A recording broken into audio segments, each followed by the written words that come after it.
Aujourd'hui, nous le savons. Voici 40 000 ans, l'homme de Néandertal maîtrisait le feu et s'en servait déjà pour cuire les viandes, les poissons et même des crustacés.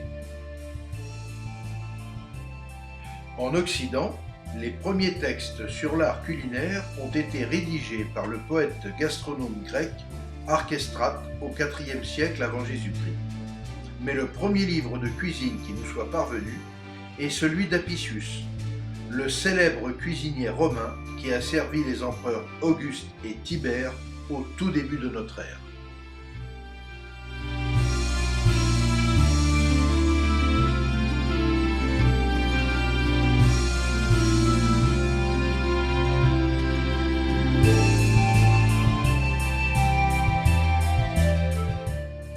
Au fil du temps, la cuisine médiévale va s'éloigner peu à peu de l'idéal romain.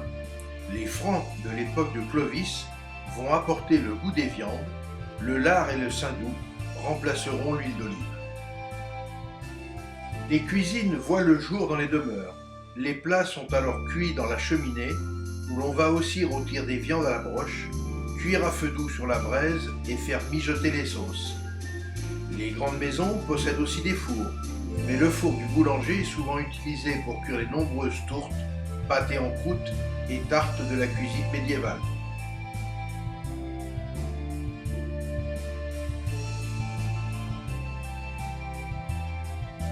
Sur les potagers, on maintient les plats au chaud, et pour mieux conserver les aliments, certains privilégiés se font même creuser d'immenses glacières dans le sous-sol de leur hôtel particulier. Viandes et poissons sont servis rôtis ou bouillis, accompagnés d'une sauce acidulée ou aigre-douce, assaisonnée aux épices et additionnée de verjus ou vinaigre. Signe de luxe et de diététique, la palette des épices s'élargit et, à partir du XIIIe siècle, le goût pour le sucré et l'aigre doux se développe en Europe pour s'épanouir au XVIe siècle. De nos jours, pour réaliser ces antiques recettes, la littérature culinaire médiévale est riche de plus d'une centaine de livres, appelés aussi réceptaires, qui ont été écrits dans toute l'Europe entre le XIVe et le XVIe siècle.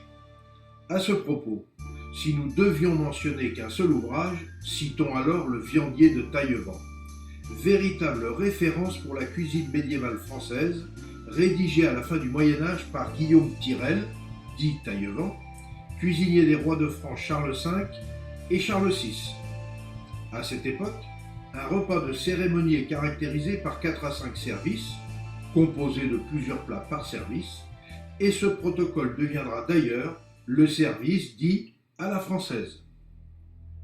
Mais rejoignons maintenant Dame Béatrice et Maître Jean dans le Tarn pour découvrir les délicieuses agapes concoctées par ces maîtres-queux, spécialistes de la cuisine médiévale et de la Renaissance. Lors du premier service, il est de rigueur d'offrir une coupe d'Hippocrate blanc à ses convives, afin d'ouvrir les humeurs, comme l'on dit à cette époque. Déjà valorisées par Pline l'Ancien et Apicius, les premières recettes de vin épicé se répandent plus largement à la fin du XIIIe siècle, sous le nom de claret ou piment, et c'est à partir de 1390 que les recettes de piment sont appelées Hippocrate, probablement en hommage au médecin grec Hippocrate. En ce temps-là, il existait moult recettes, car chacun fabriquait son Hippocrate en fonction des condiments dont il pouvait disposer, notamment la cannelle, le miel, le gingembre, le bassil, etc. Très prisé en haut lieu, les classes aisées remplaçaient le miel par le sucre, plus cher certes, mais considéré à cette période comme un médicament. Parmi les adeptes les plus célèbres de ce boulet en breuvage, on compte notamment Gaston Phébus, Rabelais, Henri IV et Louis XIV. La préparation de l'Hippocrate nécessite une infusion. À l'époque, le vin est juste trempé, on trempe plus exactement des épices en fait dans le vin.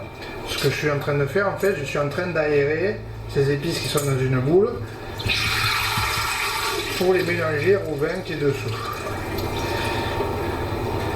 Moi, j'ai tendance à faire un peu cuire le vin, c'est-à-dire je fais comme si je préparais du thé. D'ailleurs, c'est une grosse boule à thé. Et ensuite, je laisse infuser et je le remue de temps en temps, pratiquement 2-3 fois par jour, pour permettre aux épices de se diffuser à l'intérieur du vin, tout simplement. Et je vais le garder comme cela à peu près une semaine. Ensuite, je le filtre. Donc, talmouze, vient de deux mots de vieux français. Tal, c'est le talmelier. Donc le talmelier, c'était le nom du boulanger. Donc voilà, vraiment la personne qui travaillait la pâte, qui travaillait la farine pour faire les pains. Et Mose, le museau. Puisque les talmouzes, après, l'autre nom du talmouze, c'est également des casse-museaux. Donc on va faire des triangles. Alors un genre de triangle, ça va ressembler comme un museau peut-être de renard, comme des samosa. Voilà, aujourd'hui j'ai la forme. Et donc cette pâte va avoir cette forme, et donc à l'intérieur de cette pâte on va y mettre la préparation. Donc on utilise toujours un fromage vieux qui a une certaine consistance, surtout du goût. Donc en l'occurrence là on a utilisé un parmesan, donc fromage qui existait déjà à l'époque médiévale. On y a cassé un œuf, donc on utilise un œuf entier, donc l'on va mélanger pour bien faire tremper le fromage dans l'œuf. Et nous on y a également mis une épice. Alors dans le viandier, donc de Taillevent, il n'y a pas d'épices qui soient précisées. Mais on peut quand même penser déjà à l'époque que ça s'était fait à discrétion, j'ai dû mettre que soit pour contenter son destinataire, soit par plaisir pour réajouter une petite touche. Et là c'est du cumin, donc on a utilisé pour mettre dans cet appareil. Donc là, ce que l'on va faire après, donc cette pâte, quand on aura réussi à en faire un rond, qui est presque parfait, on va la découper. Donc là, on va appliquer les mathématiques, on va y faire 8 parts pour obtenir des triangles dans lesquels on va pouvoir mettre cet appareil, former des triangles, après foncer la pâte avec du jaune d'œuf et les faire cuire au four.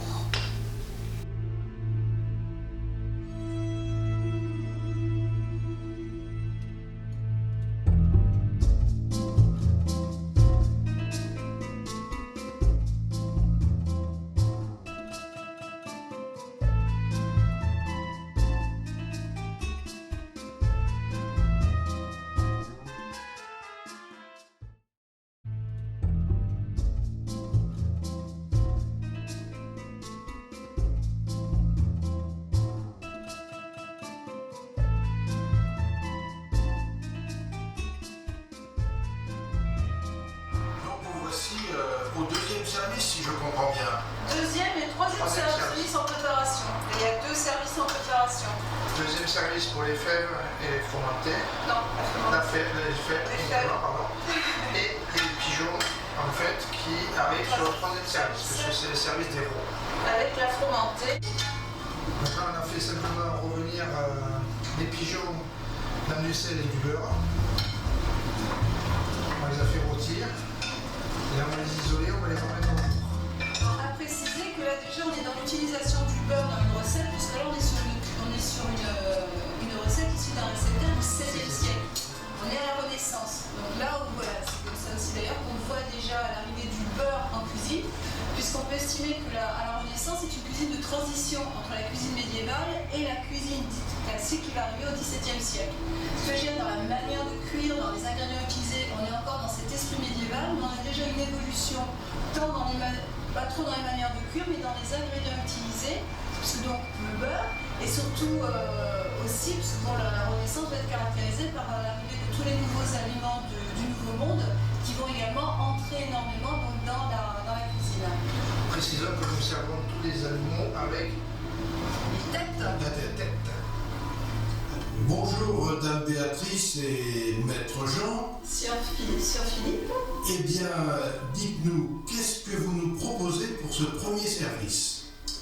En premier service, sur cette noble table, nous aurons moult plaisir à vous servir les talmouzes, autrement dit casse-museau, cette spécialité du viandier dans laquelle se trouve bon fromage de parmesan, octroyé with œuf et servi dans cette pâte brisée. Ensuite, vous pourrez déguster quelques toastés de foie de volaille aux épices et au miel, arrosés bien entendu d'un excellent hypocras. Dame Béatrice. Béatrice, vous venez de nous concocter le deuxième service. C'est exact. En deuxième assiette, nous vous proposons des fèves cuites au lait d'amande. C'est une recette issue d'un réceptaire catalan dans lequel donc des fèves tendres de saison ont cuites longuement dans un précieux lait d'amande à base de bouillon. Puis nous les avons agrémentées de quelques gingembre et prises avec des feuilles de basilic, de marjolaine et de persil. Le tout un soupçon de verjus pour agrémenter le tout, et cela vous sera servi avec grande gentillesse sur votre table. Maître Jean, voici donc le troisième service. Voici donc un service des rots, sur lequel rots de pigeon, accompagnés d'une sauce au vin rouge et épices, dans laquelle sont confits dattes, pruneaux et moult raisins. La recette est de 1542. Nous voici donc au quatrième service, Dame Béatrice et Maître Jean. C'est exact, le service des issues, dernier service de table, avec des darnioles angloises, issues donc du Form of Curry, grande spécialité avec de la crème de lait, de l'amande, des œufs et parfumé à la cannelle. Quant à moi, nous avons un mâteau, fromage frais, parfumé avec du miel et de l'eau de rose. Nous voici donc à la fin du repas, chers amis. Oui, nous devons quitter la table. Maître Jean, quelques gouttes pour vous permettre de rentrer chez vous d'un pas galant. C'est gingembre confit. Je me permets. Ces dattes confites me paraissent fort bonnes et plaisantes. De l'hypocras rouge pour fermer les humeurs. Et quelques métiers.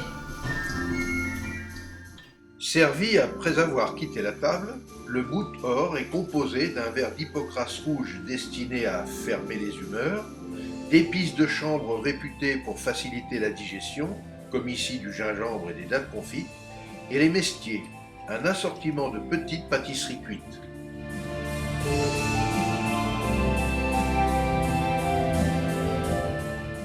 Chez Dame Béatrice et Maître Jean, outre le plaisir de savourer une cuisine propre à remonter le temps, l'une des chambres d'hôtes sera aussi à même de vous transporter dans une autre époque.